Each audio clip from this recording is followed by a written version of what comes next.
Un premier beau film vu à Cannes porte un titre arabe, Yaoumdine, qui veut dire jour du jugement. Vous allez voir pourquoi.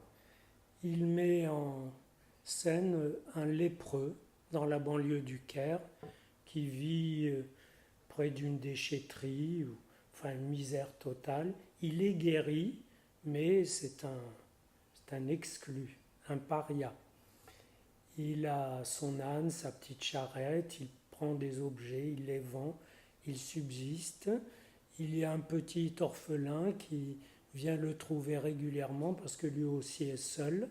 Tous les deux sont seuls et ensemble ils forment une petite entité vivante. En tout cas, et il subsiste. On a les rapports avec le monde ambiant. Par exemple, la femme du lépreux meurt, on l'a mise dans un asile.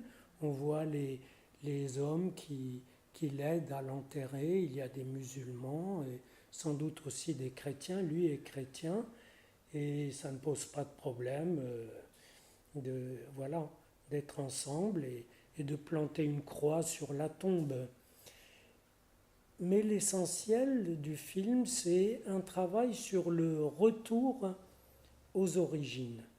Un beau jour, cet homme, ce lépreux, a le mal de l'origine. Et sans doute que c'est là que ça lui faisait le plus mal. En tout cas, il veut retourner dans sa famille à au moins 3 4 jours de marche. Et, et il y va, l'orphelin le colle, se cache dans la charrette. Et ce voyage à travers le désert, à travers la ville aussi, le monde urbain, le monde normal qui nous est révélé, et avec évidemment son préjugé radical contre l'exclu, contre le lépreux, même guéri. Et là, on voit bien que le lépreux sert de symbole à ce qui fait que le social se méfie de vous radicalement. D'ailleurs, il y a une citation religieuse qui revient plusieurs fois dans le film: fuis le lépreux comme tu fuirais le lion. Et sans doute qu'à l'époque où ça a été dit, les lépreux étaient une menace d'épidémie, mais en tout cas, ça se maintient, ça dure. Et les voilà qui finalement arrivent à la ville d'origine.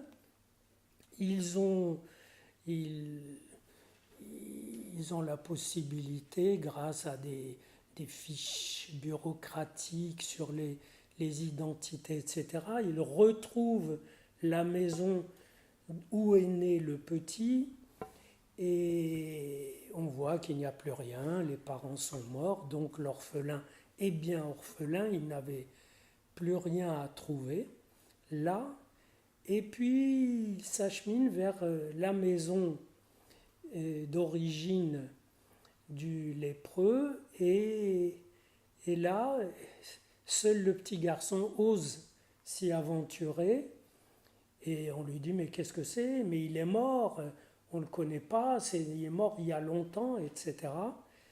Bref, et le retour aux origines peut être non seulement décevant, mais révéler que cette origine est morte, comme pour le petit, ou bien pour cette origine, on est mort. C'est le cas du lépreux. Finalement, les parents s'émeuvent, viennent le trouver, le frère sans doute, et le ramènent à la maison.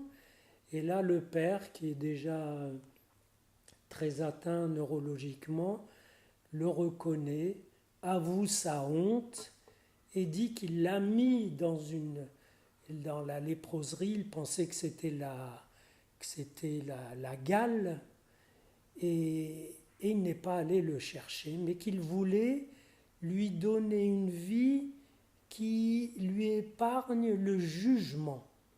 C'est fou ce que des parents peuvent apporter de calvaire aux enfants quand ils veulent leur épargner des souffrances et des épreuves. En tout cas, il a voulu lui épargner la honte, et là c'est lui qui est honteux. Le fils pardonne, il n'en est même pas question, il accepte, mais au bout de quelques jours où ils sont bien nourris, il voit bien que dans cette origine retrouvée, ils n'ont pas leur place. Et c'est peut-être un début de cette pensée profonde du film sur les origines, sur le retour, c'est qu'on l'imagine comme rédempteur, comme réparateur, et on découvre que non seulement c'est décevant, mais qu'on n'y a pas sa place, et que peut-être il faut revenir du retour aux origines. Le retour aux origines peut être une nécessité, une épreuve, un défi, une expérience, mais il ne va pas sans un retour du retour aux origines. Et c'est ce retournement qu'opère le film d'une façon très belle. D'ailleurs, la beauté parcourt le film, c'est ce visage de lépreux qu'on a du mal à voir au début, retrouve petit à petit une beauté sauvage, atteinte, fragile, mais digne, et qui devient accessible après le retour dans la famille, quand ils repartent bien vêtus et bien nourris, et finalement sereins de comprendre que leur lieu, c'est là où ils étaient, mais où ils seront cette fois autrement. Et voilà. Donc cette expérience démystifie le retour de l'origine ou le retour à l'origine en le révélant plus riche, plus complexe, et finalement en invitant à le mettre de côté quand on a réglé ce problème, puisque l'essentiel n'est pas d'être dans l'origine ou d'en être proche ou de s'en éloigner ou de la rejeter, mais de faire quelque chose avec, à condition de redisposer de sa pulsion de vie qui finalement est au-delà de aller vers l'origine ou de s'en éloigner. On remarque aussi que à l'entrée dans la salle, cette entrée rituelle à Cannes où le metteur en scène arrive avec les acteurs, l'équipe, et là c'était singulier.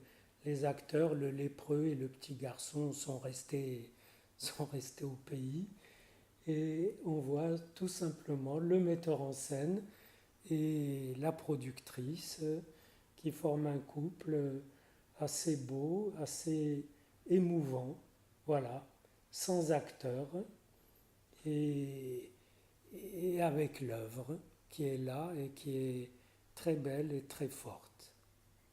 Le cinéaste a réalisé ce qu'il voulait, et les acteurs aussi, les personnages. Finalement, dans ce monde de misère absolue, et du moins au regard extérieur qui l'observe, on voit que les gens trouvent ce qu'il leur faut pour être heureux, pour que dans les replis même de la misère et de l'exclusion, ils prennent contact avec une forme de bonheur qui est la leur, avec dans leur monde qui ressemble très fort au monde supposé normal, avec ses rivalités, ses haines, ses vindictes, ses solidarités, ses amours. Alors l'explication du titre, donc c'est Jour du jugement.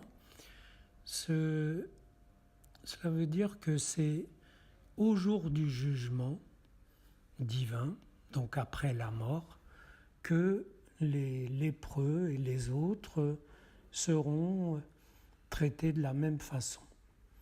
Autant dire que c'est une parole qui entérine l'exclusion et le rejet pendant la vie. Tout comme c'est devant Dieu, devant Allah, que l'homme et la femme seront égaux, que dans la vie réelle, ils ne sont pas tout à fait égaux selon la tradition coranique. Et c'est l'occasion de souligner que le film a une force critique très intense, mais en douceur. Il ne dénonce rien, il montre la peur que les gens ont du paria, comme un lépreux, alors qu'il est guéri. Et peut-être c'est cette notion de guérison qui n'est pas intégrée. Et les gens n'imaginent pas que l'exclu peut avoir suivi un processus qui lui permettrait de s'inclure. Une fois qu'il est exclu, voilà, il l'est. Donc, dans la tête de beaucoup, les lépreux ne guérissent pas.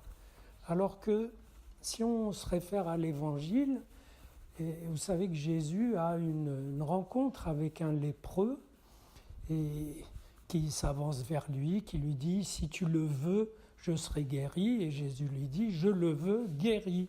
Et il guérit et Jésus le touche. Alors donc, il est malade. Et une fois qu'il est guéri, il lui dit « Tu iras donner au temple ce que tu dois selon la loi de Moïse, selon la loi biblique, qui est une loi assez sophistiquée sur le fait que quand les lépreux ou les malades guérissent, ils apportent une offrande au temple pour marquer leur retour, pour être pardonnés, etc. Et donc, l'idée que les lépreux doivent respecter un temps d'exclusion, mais qu'ensuite, en payant, en apportant ce sacrifice, ils sont réintégrés. Cette idée, elle, n'est pas facile à intégrer dans l'esprit commun, notamment dans l'esprit des foules, qui a tendance plutôt à les faire payer continuellement par leur exclusion.